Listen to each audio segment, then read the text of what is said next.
Alright, peace be upon you, ladies and gentlemen. How are you? Now, in today's video, I just want to speak about a common thing that I hear many people from my secular society saying, and I'm sure that you guys hear it as well.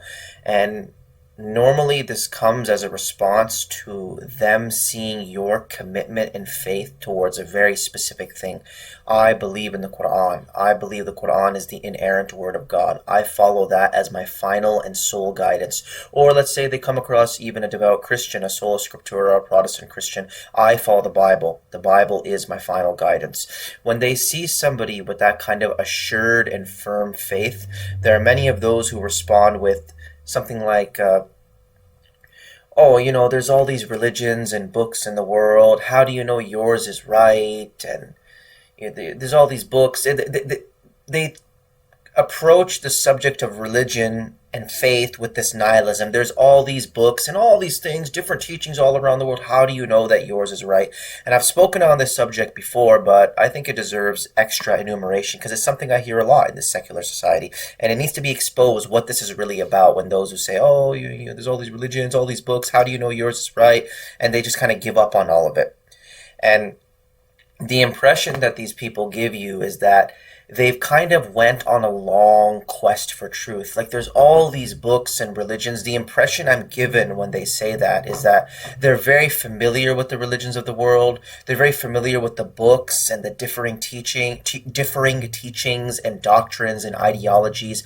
They went on this long quest for truth, but sadly they came up dry. They couldn't find anything.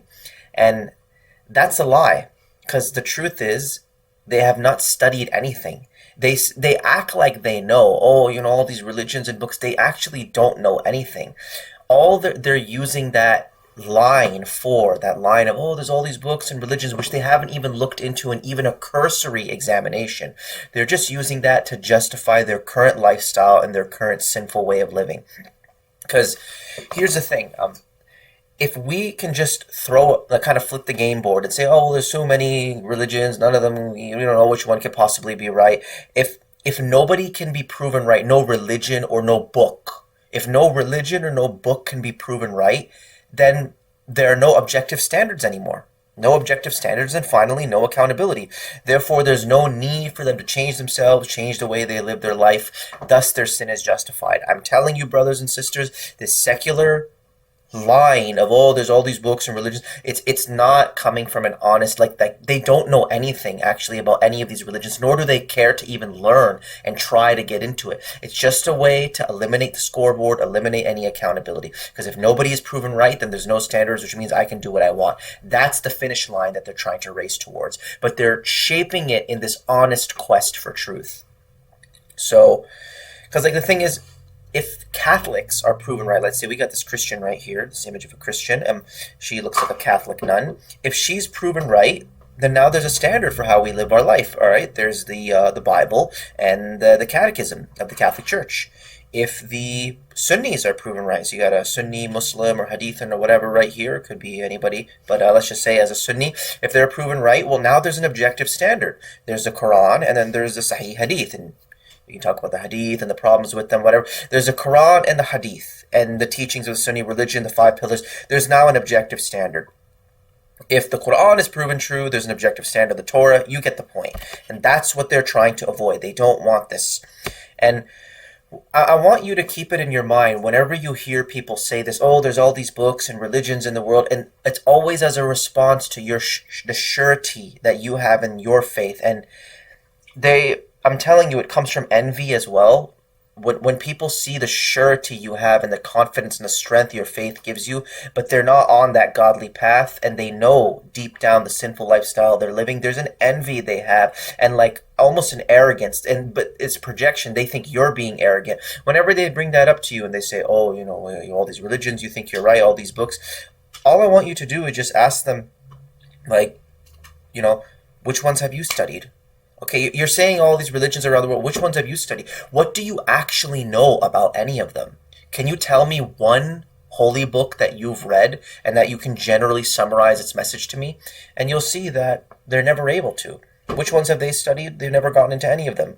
Ask them what they know about any holy book, and you'll see they always know nothing. So then it was never about a quest for truth. It was always just getting to that finish line. And see, like, for me, I know exactly why I believe in the Quran.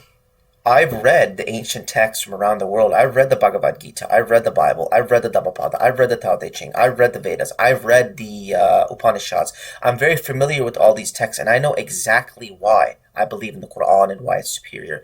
And even I've talked about before in different videos how we can really soundly disregard those dharmic texts because they, let's be real, they don't have the influence or world-shaking power that the Bible and the Quran do.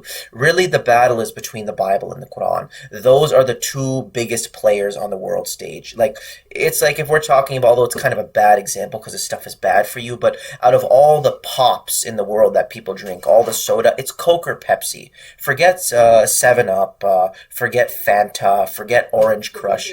Yeah, that mug crap that people drink. How do people drink that? Nah, any of it, but that mug stuff is always disgusting. That mug stuff, what's that one that I used to drink as a kid? Yeah, Orange Crush. There's that, it's Chubby. Chubby, like, what is it? No, the battle is clearly of the dominant, most favored, most influential sodas around the world. It's Coke or Pepsi. And although it's a bad example, like you can kind of see the analogy. It's the Quran or the Bible. Clearly, all these books, Dhammapada, what's it called, the Bhagavad Gita, Upanishad, they talk about God, they talk about a creator, they talk about destiny. Well, the creator, for some reason, has allowed the Bible and the Quran to spread the farthest. The influence, you can take one of them, take the Quran or the Bible, and combine all the rest of those dharmic books, and they don't even get to half or even a quarter of the influence that you find with just the Bible or the Quran, respectively. And once we boil it down there, I mean, the impressive resume that they have, I mean, it's very, very easy to see why the Quran is superior.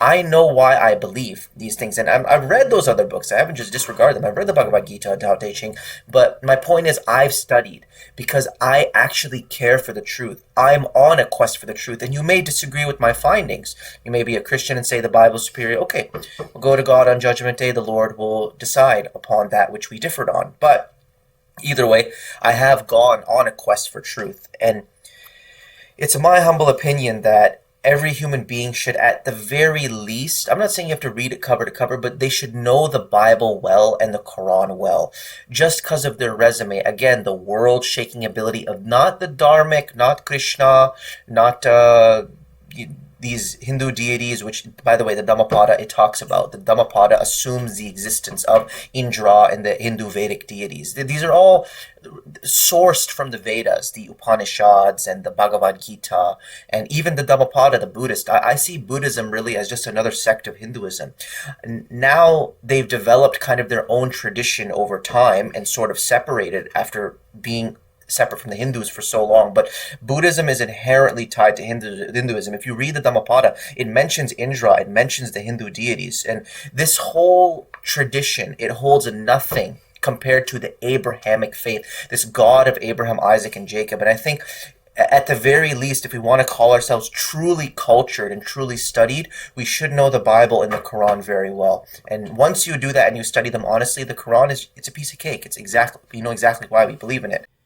And quickly, I want to say regarding that topic of studying the Bible and the Quran, I mean, you have people, they go to university and they study all this meaningless nonsense of economics and politics, or even worse is this gender studies stuff. I mean, if you want to be and they don't emphasize the Bible or the Quran in these universities. If you want to truly call yourself cultured and educated, at the very least, you should have had some form of intelligent engagement with those books. If you don't know those books reasonably well enough, then you don't understand the world. You don't understand human civilization, because these are the bedrocks and foundations of pretty much all civilizations around the world.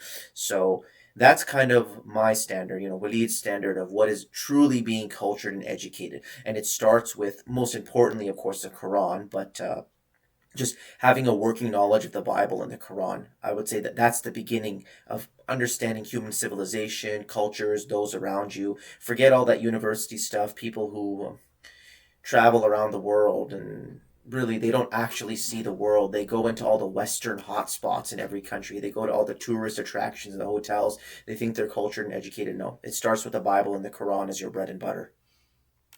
And like, you notice how, coming back to the main point of these people who say, oh, there's all these books and they never studied any of them, they don't know anything.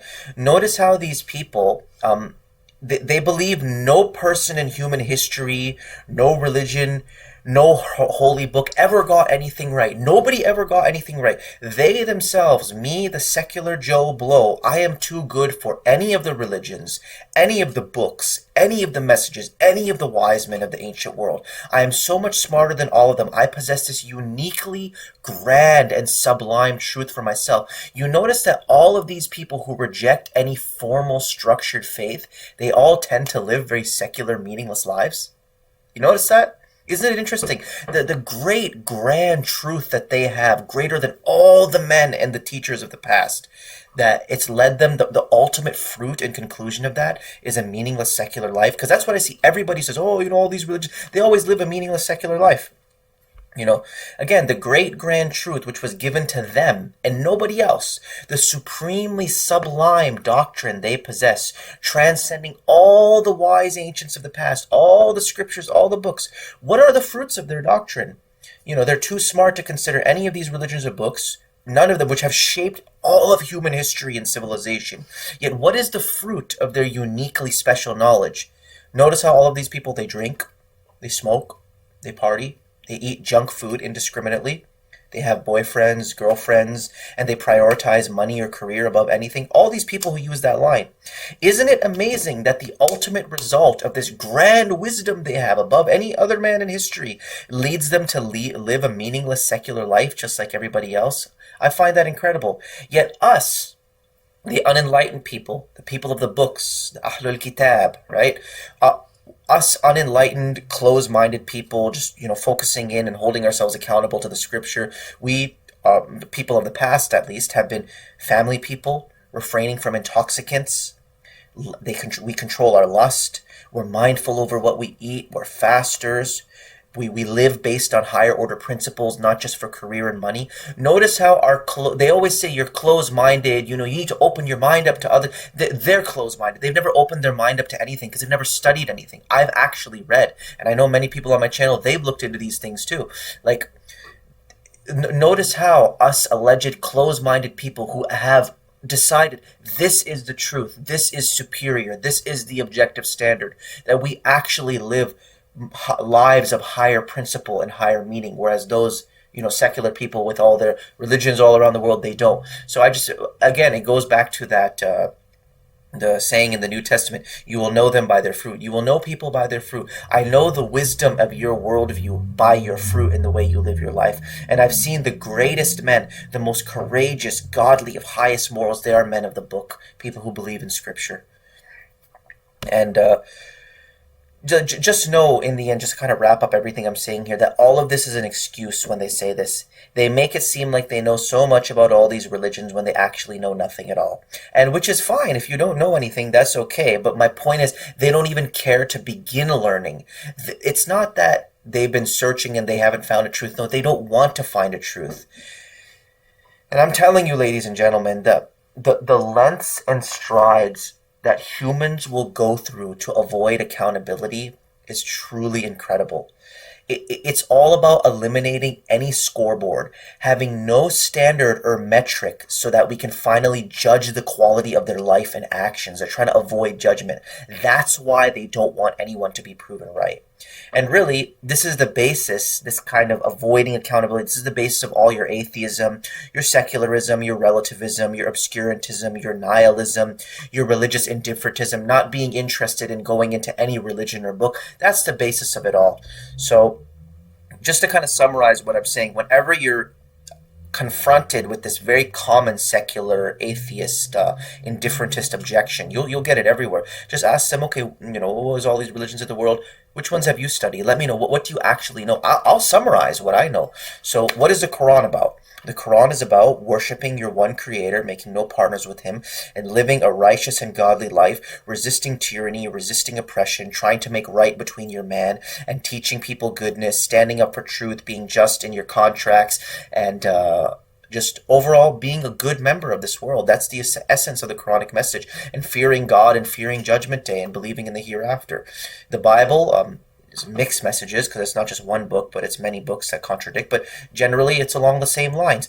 Let's go into the Bhagavad Gita. What does the Bhagavad Gita talk about? I kind of read it a little while ago, but just basically what I'm remembering, the Bhagavad Gita is about you know understanding the different parts of human psychology and the human soul, these grand, sublime truths about the human self and human identity, the importance of fulfilling your what's it called? Your castly duties. That's very important in the Bhagavad Gita. Also, not being attached to the life of this world, knowing that you'll reincarnate back, that you collect good and bad karma, and that the key to enlightenment and freedom from this world that kind of holds us down, liberation, is knowledge of unseen realities, great knowledge through the sages and gurus and wise men. That's the essence of the Bhagavad Gita right there. Then you have the what else is there? The Dhammapada, the book of the Buddhists. What's the summary of that? I'm showing you. I've studied. I'm a man who studied. I care about truth. The Dhammapada, the essence is about controlling the passions, tempering the passions, leading a wise and temperate life, refraining from intoxicants, being lowly and modest in your speech, and just overall being, I should say, sublime in your living, humble, and not being attached that things pass away in the life of this world. Nothing here is everything here is temporary. Nothing is permanent. That's the essence of the Dhammapada message. Let's go to the Tao Te Ching. What's its main thing? The main thing is about it's more of a pacifist, quietist, meditative philosophy. It's more like letting the universe work through you, and also not being worried about change that happens, kind of this idea of effortless action, living a slower paced, again, a modest life, not being too loud. Again, it's super quietist, and it's hard to describe, but it's this idea of letting the natural divine order work within you and being relatively indifferent to what goes on with you.